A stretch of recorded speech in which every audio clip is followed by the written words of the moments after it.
How would you like a 15% discount to my daily email, the stack of stuff, the show notes, discounts to the conference, all of that? All you need to do is text the word show to 33777. You'll get the annual subscription with a 15% discount to my daily email. You'll get the stack of stuff, the links to the show notes, discounts to the conference, and so much more.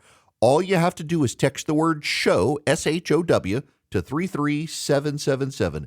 Text show to 33777.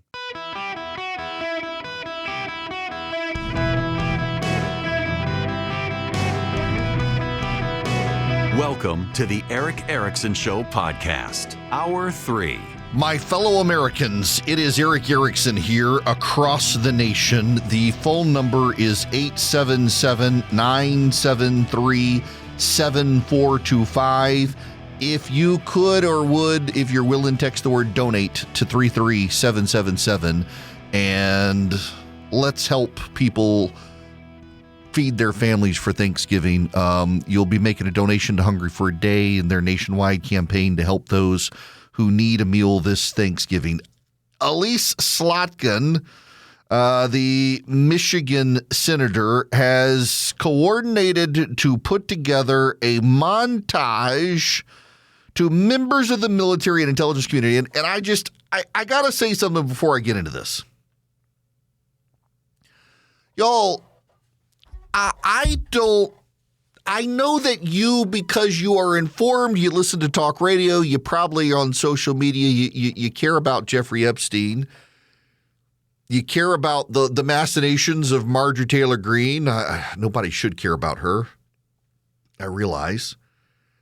There are a lot of people in this country who I don't think they care about a lot of the stuff that more and more people on social media care about. And one of the problems I think on the right is that we are on Twitter now where the left was 5 years ago, where everything on Twitter matters. I saw the Ryan Newhouse, the Kevin Roberts chief of staff at the Heritage Foundation, who was ousted over the Tucker Carlson, Nick Fuentes apology video thing from Kevin Roberts, talking about how all the different races and ethnicities of people in this country turning the country into a pressure cooker and stuff. I genuinely don't think most people in this country care about that stuff or are worked into a frenzy about it, because they've got their Indian neighbor down the street who might be their doctor or somebody else, their family's doctor, and they're great people. Most people in this country really aren't worked up into a frenzy about their Muslim neighbor being a Muslim. I think it is a lot of hyper online people, and a lot of people in Washington, D.C. get worked up into this stuff. And I mean, you're going to work on a daily basis. So let me just research aspect here about me. I got to admit, there are times I wonder if I made a mistake not moving to Washington or New York to advance my career, because I turned down a lot of job opportunities, and I know that my career probably would be bigger than it is if I were in New York or D.C. right now, but I think I would also probably hate myself. My wife probably would have divorced me by now. She didn't want to move to one of those places. But I sometimes see the interactions on social media from all these people. They know each other. They hang out with each other. They're in New York. They're in D.C. And I think I'm kind of on the sidelines of that. I have built my own show. I've had to advocate for myself. I don't have the right investors to grow to the certain way and do certain things. And I see people who've gotten really big and they had the right connections to get the right investment at the right time to grow their show. And I've sometimes thought, if only. But then I built something myself now. And it's my hard work and that of my team. And then I also see these people that they get in the position and they can't hold their own side accountable, that they're too afraid to ruffle feathers among the people who helped them get where they got. And they see each other. In Washington, D.C., conservatives are famous for bemoaning the cocktail circuit, but they've got their own little circle of jerk gatherings in Washington, D.C., and they can't criticize each other because they're going to see the guy at the poker game on Tuesday night among the conservative coalition, or they're going to go to some meeting on Wednesday, and they're all going to be in the same room. And so that they don't hold each other accountable. There is no accountability, and they really lose touch with reality. And we've done a lot of research on my program and compared to other programs.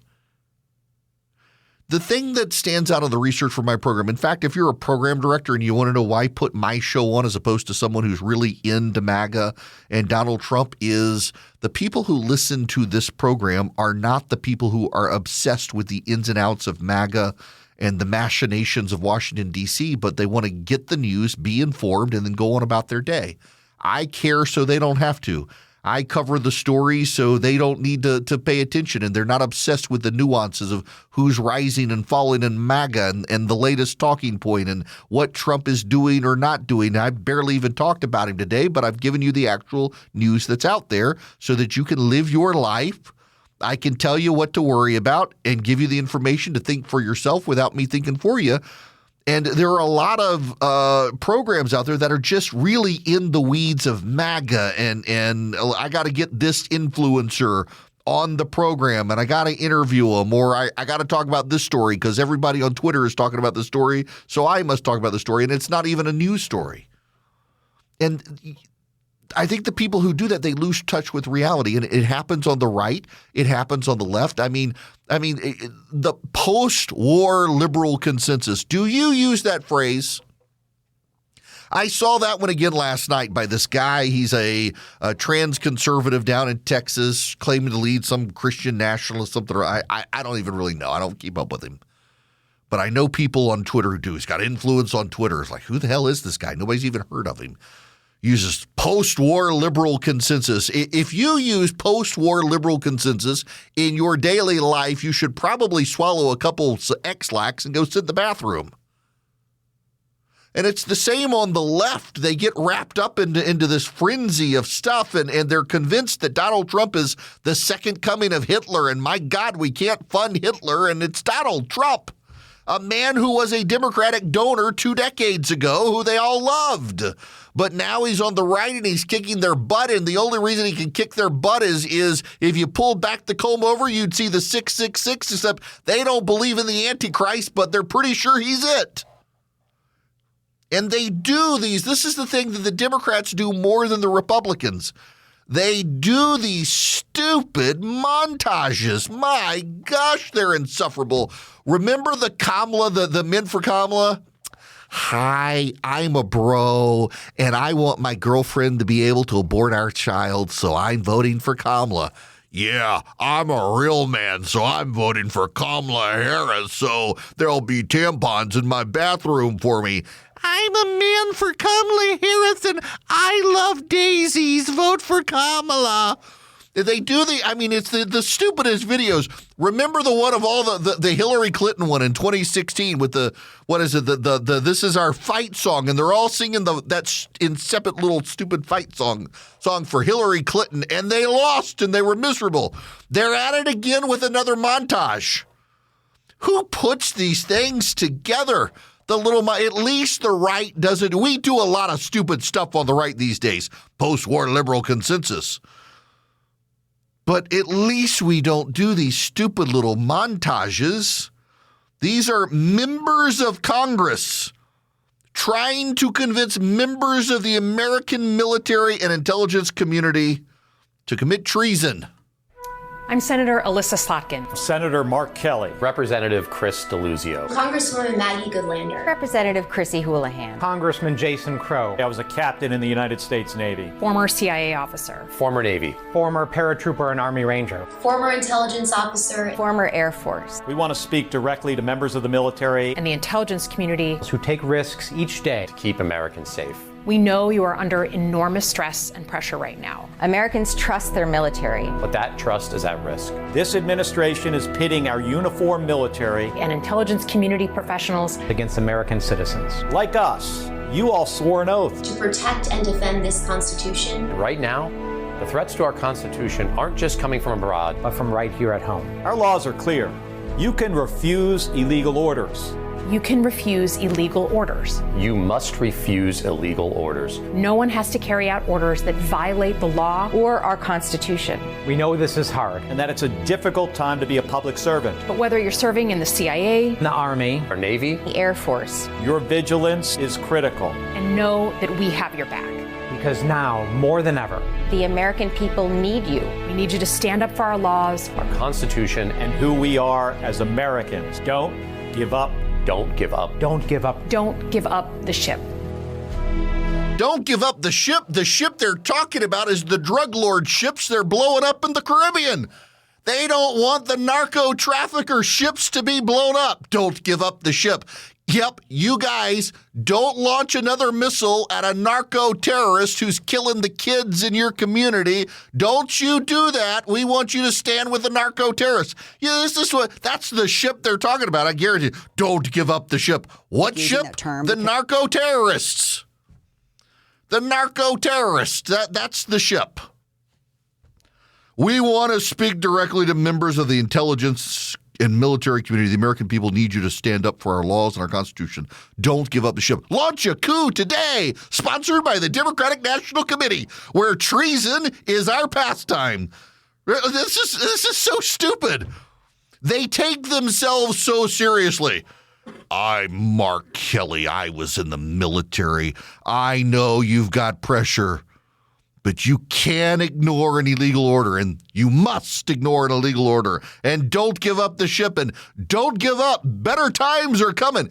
Y'all, I don't know. Last time I looked, Donald Trump is still more than 3 years left in office. You hadn't even gotten through the first year, and you Democrats are already calling for the military to commit treason. Oh, it's not treason, Mr. Erickson. We're just telling them, ignore the orders of the commander-in-chief. Stop blowing up the narco terrorists in the Caribbean and the Pacific. Okay, so that they say, hang on a second, they say that this administration is pitting our uniformed military and intelligence community professionals against American citizens. Where?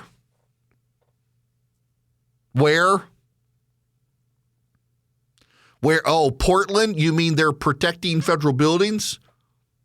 Washington, D.C., where crime has gone up. Memphis, where crime has gone up. By the way, as an aside, notice how no one's talking about third world hellhole of Memphis because it's no longer a third world hellhole. It's actually safe. You know the big complaint in Memphis today, and I'm not making this up. I got family that lived in Memphis. You know the biggest complaint in Memphis, Tennessee today? You can't speed. Everybody's going the speed limit. They're too afraid of getting pulled over. Now that the federal government is there helping them enforce. My niece says it's faster to drive around Memphis now than to go through it because everybody's too scared of speeding, lest they get in trouble. Memphis is suddenly safe.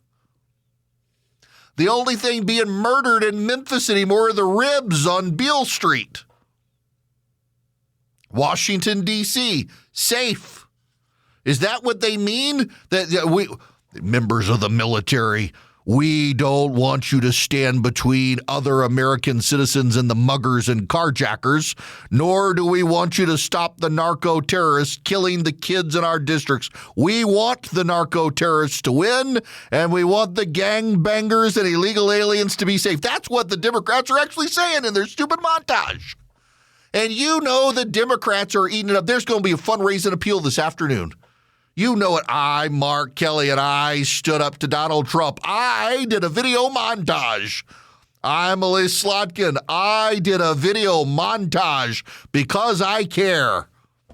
A video montage. That is what they're doing. They don't control the House. They don't control the Senate. They don't control the White House, and they don't control the courts. They've tried all sorts of ways. They wanted to get rid of the filibuster and pack the courts. They really don't care about doing the right thing.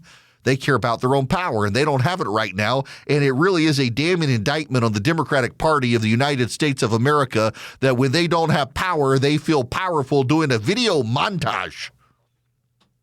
Next time, they should use sock puppets. That would at least make it more entertaining. I'm Elise Slotkin, and I'm Mark Kelly. Stand up to the President of the United States because he's a mean man. At least it would have been entertaining had they used sock puppets. They spent 4 years with their arm up Joe Biden's rectum moving his lips. They could just regurgitate up the arm that moved his lips and use that arm for their sock puppets instead of doing this incipient little whiny montage to members of the military that, please stand up to Donald Trump because he's a mean man and we don't like him and he beat us twice. Good Lord, you people. Guys, if you struggle to come up with gifts for family members, I got a suggestion for you, the Cove Pure. I love mine. I wasn't sure I would like it as much as I do, and I really, really, really do. What is a Cove Pure? Well, it's an water filtration system. It's on the countertop. You can get cold water. You can get hot water. It even has a bottle button, so you can get the warm bottle perfect for formula for your baby at night. It's really easy. It's so convenient. I use it all the time in my office. You will love it. It sits on the countertop. It uses reverse osmosis. It gets rid of like pharmaceuticals, fluoride, lead, arsenic. It's the purest water you can get. It tastes fantastic. If you're looking for a great gift for your loved ones or for yourself that they're actually going to use the Cove Pure. I partnered with them. They're giving you a $250 holiday discount with my link, covepure.com/Eric. That's covepure.com/Eric, ERICK. You get $250 off, covepure.com/Eric. The sale is going to end, so take advantage of this $250 holiday discount, covepure.com/Eric. Hello, friends. So I've been getting some golf lessons. I joined this golf club called In Town Golf, and the golf pro is English, and he says leverage instead of leverage. And now every time I see a news story talking about leverage, I think leverage. And then I'm like, I'm going to say leverage, and no one's going to know what I'm talking about, except for people from Great Britain. Having leverage over other companies in a circular fashion is something that tech companies are doing more and more, except they're all getting leverage over each other in one way or another. This is wild. Anthropic is one of the AI companies out there. It is now going to buy NVIDIA chips, or has bought NVIDIA chips. So now NVIDIA is going to give Anthropic several $1 million of investment. Guess what Anthropic is going to do with it? Anthropic is going to buy more chips from NVIDIA with the billions of dollars. Microsoft is also going to give Anthropic billions of dollars. Anthropic is then going to buy access to Microsoft's Azure cloud, which is run with NVIDIA chips. Think about this. The only section of the economy that's growing robustly is AI, and it's all a circle. NVIDIA gives money to this company that buys NVIDIA chips with the money that then gives access to the software platform that buys into the company that buys NVIDIA. This is not a healthy cycle. And meanwhile, you've got the private equity guys out there trying to tell people, hey, you should invest in our private credit system instead of the stock market where you can actually see what's happening with the world. Come to our closed system instead. Y'all, this is not sustainable, and it's going to be like Enron, WorldCom, and Global Crossing all rolled into one. When it goes belly up, and a lot of communities building these data centers are going to be the ones holding the bag. You're going to have these massive data centers that, by the way, employ very little people in your community, have consumed enormous resources, paid you a lot of taxes, and they're going to go belly up, and you're going to have built out infrastructure that you can't sustain anymore. I can see. Am I the only one who can see this coming? I feel like Cassandra. No one's listening to me. I'm like, guys, this is not sustainable. A lot of people are going to get hurt. Americans for Prosperity has been trying to build a sustainable movement out there economically with good regulatory reform, and they're trying to get Americans on board with those regulatory reforms in addition to advocating for common sense conservative reforms across the country, from school choice to business regulation to supporting families. You can sign up and be a part of it at afpvolunteer.com, afpvolunteer.com. They'd love for you to join them, even if you just want to stay informed. You don't want to be engaged, but you want to stay informed. But if you want to be engaged, they can help you get engaged as well. Go to afpvolunteer.com and sign up today. I'm on the board of advisors of Americans for Prosperity. They would love to have you get engaged with them.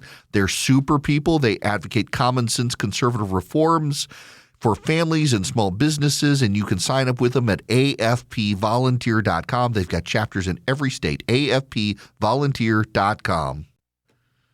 Welcome. Welcome. It's Eric Erickson here, 877-973-7425. Let's go down to St. Augustine, Florida. Matt is calling. Welcome to the show. Matt, how are you? Eric, how you doing today, buddy? Great. What's going on? Well, two things, really. One, I always look forward to my day off, which is Wednesday, because it's the only time I get to listen to you throughout the week. So thank you for that. Oh, absolutely. But I want to point out one thing about the montage you just played. Of all of the people in the middle on the left that were making that montage that pretended or were really in the military, not one of them was a Marine, and I'm a Marine. Well, thank you for your service. And yeah, a lot of them were intelligence, a lot of Air Force in there. What does that say? Well, they listened to violin music in boot camp. Yeah. Have a great day, pal. Okay, wait. You can't get off. Are you still active duty? No, sir. No, I'm 64. Oh, you're 64. Well, forgive me. First, you don't sound like you're 64, and also I appreciate you're being a Marine. I learned probably my first year on radio when I referred to someone as a former Marine. I had a Marine call and set me straight, and I've never used the phrase former Marine again. Well, my best friend and I enlisted, I think it was November 9th of 79, the day after the American embassy fell in Tehran. Wow. Well, listen, thanks for your service, and thanks for listening to me on your Wednesdays. I appreciate it. Y'all, I want to talk about our economy. There is some YouGov polling out, and interestingly enough, 73% of adults, so it's not registered voters, it's a broader pool, 73% of adults believe that President Trump's tariffs have increased the prices of things they buy. 56% of Republicans say the same thing. Now, when you get 53 or 56% of Republicans to say the president's tariffs have increased prices, you got a problem. But this is an easy fix for the GOP. I'm not going to sit here. You know what I think of the tariffs, and it turns out not only am I in the majority, but 73% of Americans agree with me, including 56% of Republicans agree with me. It's not a matter of you agreeing with me or not. I'm actually right on the issue. And I'm not here to take credit for being right. I'm here with a solution. Majority of Americans think the economy is not working for them right now. There are all sorts of signs that the economy is slowing down, in some cases pretty dramatically. The southern United States, the region of the South that you'd consider the old Confederacy, is the third largest economy in the world. Its level of economic activity right now is we haven't seen such little economic activity since 1994, according to a business development survey. We're having lower economic development in the southern United States than in the financial crisis of 2008, 2009, than during COVID. You got to go back to the 90s. For those of you in New England listening right now, this is the second slowest economic period that New England has experienced since the mid-90s. No major deals, no major development. Large swaths of this country are not seeing major development. So what do you do about it? I got some ideas for the GOP, because the Republicans, you break it, you buy it at this point. It's your economy now. So if the Republicans fix it, they get credit for it. Marist has some polling out that has sent some shockwaves through the political establishment in Washington, D.C. today. The GOP had been hanging on to this idea that the ballot numbers show the Democrats only a point ahead, which is actually not bad, except now Marist says the Democrats have a 14-point poll. Now, I say they're an outlier. I think Marist is an outlier. I don't think the Democrats have a 14-point advantage. I believe in polling averages, but where's the polling average now? It's up over 5 points. The Republicans are getting blamed for the economy now, and that shows up in everybody's poll. You can say the polls are wrong, but remember my view of polling is that don't pay attention to the individual poll. Pay attention to the trends in the polling average. And when the trend in the polling average, regardless of the number, the trend in the polling average is headed towards blaming the GOP has a problem. I got a solution. There are 5 things the Republicans can do right now to stimulate the economy and take credit for economic recovery. In fact, I saw Newt Gingrich himself pushed out my 5 things on his social media feed. The first thing that Republicans can do is get another reconciliation package together as quickly as possible and reduce tax burdens further on American people. It's actually something that is within the control of Republicans to be able to do this. When Chuck Schumer was last Senate Majority Leader, he got the Senate parliamentarian to agree that you could get 2 reconciliation packages a year done. They wound up not doing their second reconciliation package, but the Senate parliamentarian set the precedent that it could be done. Now's the time to get another reconciliation package done that focuses on reducing tax burdens further and in particular focuses on businesses. Give hiring incentives in the tax code and the tax package. There's something else that the Republicans can do, and they got to convince the president to do it. And he's going to be the one you got to convince because all the Republicans know this is the right thing to do. What did the president say when he engaged with tariffs? He said he wanted not just free trade, he wanted fair trade. So we got all these companies to agree to deals. And now I think it's time for the president to come out and say, ladies and gentlemen, I got us fair trade. It's the fairest trade we've ever had. It's the best fair trade. No president has ever gotten us this. This is the greatest fair trade of all fair trades we've ever had. It is fair. And now, let's do free trade. We got everybody to treat us fairly, so now let's do free and fair. We said that's where we wanted to go. We did the fair. Now let's get the free 0 for 0. If you give us 0 tariffs, we give you 0 tariffs. You tariff us at 0, we tariff you at 0. Let's let the good times roll. Get rid of the tariffs. Free and fair. We got fair. Now let's get free. Bring down costs. There's a story out today. It's a pretty big story that the major aluminum giant out there is raising prices on Americans. Rio Tinto Group is imposing surcharges on aluminum shipments it sells to the United States that will disrupt the market further. The Anglo-Australian mining giant is including the extra charge on aluminum orders sent to the U.S., citing low inventories as demand outstrips supply, according to people with knowledge of the matter. The U.S. relies on foreign aluminum supplies because it does not have the capacity to produce enough aluminum to meet demand. Canada is the number 1 foreign supplier, accounting for more than 50% of U.S. aluminum imports. The surcharge adds stress to an already extremely constrained U.S. market, where there's already a 50% import tariff on the lightweight material that's used in everything from soda cans to construction. Tariffs made Canadian shipments too expensive for American metal fabricators and consumers, so they've drawn on domestic stockpiles and exchange warehouses, leading supplies to dwindle and prices have gone up. The latest markup amounts to a charge on top of a charge. U.S. aluminum prices already include a Midwest premium, an added cost above the London benchmark price that reflects transportation, storage, insurance, and financing just to deliver the metal into the American marketplace. Each global region has its own premium, which is usually set by pricing reporting agencies. The new surcharge ranges from 1 to 3 cents above the Midwest premium, said people familiar who asked to not be identified. It's a modest amount, but the markup plus the Midwest premium translate to an extra $2,006 per ton on top of the raw metal price of $2,830, implying a 70% premium, which is higher than the 50% import duty. That's on aluminum. Your beer cans are going to get more expensive. Your Reynolds wrap for your Thanksgiving meal gonna get more expensive. Your car's going to get more expensive. Aluminum for housing gonna get more expensive. Aluminum framing, everything more expensive. So, Mr. President, you got fair trade now. Say, okay, free trade now, 0 for 0. We'll give you 0 on aluminum. You give us 0 for aluminum. You give us 0 for bed sheets. We'll give you 0 for bed sheets. You give us 0 on ag products. We'll give you 0 on ag products. You give us 0 on whatever it is. We'll give you 0 for whatever it is. And watch them all do it quickly. Before Christmas arrives, we'll have prices coming down.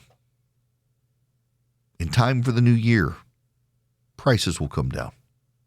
Now, don't just do that. Don't just say, we've got fair trade, now let's go to free trade. Let's do number 3. Let's also get rid of all tariffs immediately on grocery products. Not just coffee and bananas, but if it's a grocery product of any kind, get rid of the tariff.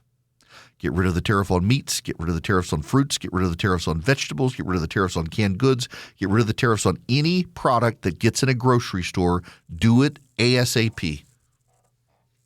And then expand offshore drilling even further. Screw those coastal community elites who don't want you drilling off their coast. It's perfectly safe. Yes, accidents happen, but it's perfectly safe. You should have oil wells built off the coast of Florida. Yes, I'm sorry, Floridians, you should, for the sake of our national security. And California. And off the coast of the Carolinas and Oregon, and for wherever we know there's a big pool of oil, we should be drilling. That includes off the coast. It should be happening ASAP. Let the oil companies get it out. There's no reason for us to sit on it to save some coastal elite snob who doesn't want to see the flare over the horizon at night. Get the oil out. It'll reduce prices. It'll expand the pool of available energy. It'll make us less energy reliant on other countries. It will begin to reduce the price. And number 5, state legislatures will begin convening in January. Between now and January, the Republicans should be working with ALEC, the American Legislative Exchange Council, and other entities to pass model legislation that can override local regulatory concerns that drive up the cost of housing. I mentioned this text I got from my buddy Vince the other day. Let me read this to you again. He's a home builder in Atlanta, builds a lot of custom homes. One day he will build my home for me. Insurance is through the roof. Municipal fees have climbed in every city and county. The impact fees are the secret cost no one talks about. Sewer capacity fees per lot. Tree assessments, tree recompense charges are hitting every project. What used to be a simple single-family permit that took 3 weeks max now takes 4 months. If trees are involved in the city of Atlanta, we're paying interest on our land the entire time. A few years ago, a permit might cost $4,000 to $6,000. Today, with the extra requirements like site plans, engineering plans, structural plans, civil plans, impact fees, capacity assessments, it's $20,000 on average. I had one recently cost $38,000. That cost goes straight into the final home price. It's no wonder housing affordability is getting crushed. Republicans, you can draft model legislation in each state to override local governments in Republican-led states and their overcapacity and nimbiness, because a lot of what's happening with these site proposals and the project requirements is NIMBYism. People don't want other people building in their backyard. God forbid you cut down a tree.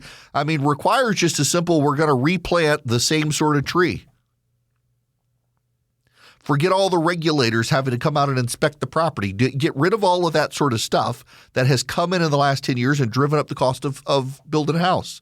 You can do that with model legislation in states that rein in the capacity of local governments to do that sort of regulation. You can make it uniform across the state. You can make it easy, not in every state, but in most states you can, depending on the constitution of the state. You can make uniform requirements for building houses that lower the regulatory burden for home builders to build cheap houses. You can also, tied to that, draft legislation in states that make it very easy for local governments to condemn vacant, abandoned, and rundown properties and revitalize them, freeing up a lot of housing capacity on residential property that already exists. You can do these things. You curtail regulation on home building. You expand offshore drilling. You get rid of every tariff on groceries. You tell every nation you've negotiated a trade deal with that we will now go to zero tariffs if you go to zero tariffs. And you do another reconciliation package that prioritizes hiring incentives for businesses, and you will speed up the economy. You will increase economic output in the country. You will lower prices for Americans, and you will get the credit for it because right now you're getting the blame.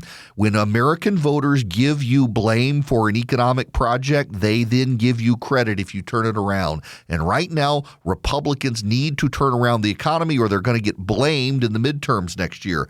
They played it so cocky, the GOP did, that the Democrats were so far out there on cultural issues, they missed that it is always the economy stupid. And they took their eye off the prize. And there's going to be hell to pay if they don't put their eye back on the prize and fix it. You break it, you buy it. You bought it, now fix it. Greetings, my fellow Americans. If you can text the word donate to 33777 and help Hungry for a Day feed Americans around the holiday season, I would appreciate it as we round out our fundraising effort. And you got to start thinking about your turkey and how you thawed out, when you thawed out, all that sort of stuff. I want you to be advised that I last year prepared a recipe guide, and it had, well, I can run through this for you. It had the breakfast that you can make for your family. It had appetizers like bacon-wrapped jalapenos, candied bacon, pimento cheese. Had my barbecue sauce recipe. A lot of these recipes, by the way, are going to be turned into my cookbook. As my gumbo recipe, my wife's baked potato soup recipe, Caesar salad, apple cranberry walnut salad. Had the smoked turkey and my turkey brine and my candied yams with bourbon and green bean casserole and cornbread dressing and cream corn with bacon homemade. Traditional green bean casserole, mac and cheese. The various breads, including pumpkin bread, and then the desserts, buttermilk pie, bourbon pecan pie, chocolate pie, ginger snaps, Krispy Kreme bread pudding, my mother-in-law's sugar cookie recipe, which is super easy, old-fashioned sweet potato pie, pumpkin pie. They're all there. I will send them out to all of my subscribers of my daily email. How do you get the daily email to get all these recipes? Well, you can text DATA, DATA, to the number 33777. You do not have to have a paid subscription. It's going to go to everybody, free and paid. If you get the paid subscription, there's a discount on it, and you get the stack of stuff that comes out as the show starts, all the emails to all the stories I'm talking about. Speaking of, at first I thought that Philip let his kid bang on the keyboard today to try to do the title of the show notes. 'Cause I got to read you guys the title of today's show notes. I think that's how you pronounce it. Klimt, Kawa, Summers, Nvidia, and Gracia in Ukraine. Apparently it's an Eskimo. Can I say Eskimo word, Inuit word, whatever you call it? Alaska is not going to see sunlight for the next 65 days. It's dark up there now. Klimt, that's the painter, isn't it? Yep. Portrait. Second most expensive artwork ever sold at auction. You can get all those show notes. Just text DATA to 33777 and you will get all the recipes when they come out later this week. Right now, I got to tell you, if you go to ericforhillsdale.com, I mentioned earlier, they got the great class, economics class, that explains the supply and demand curve, and it really is great. You get the understanding capitalism. Let me just read this one for you. Capitalism rewards man with profit or punishes him with loss, depending on the merits of his action. It expresses the freedom and rationality of human nature in the economic system. The capitalist system depends upon private property rights, the freedom of exchange and contract, sound money, and the rule of law. You can take this class with a professor of economics from Hillsdale. It is 7 30-minute lectures. But there's also other ones about C.S. Lewis and Shakespeare and politics and history and philosophy and chemistry. Go to Eric, E-R-I-C-K, ericforhillsdale.com. Sign up with Hillsdale College today, free of charge, and learn. ericforhillsdale.com.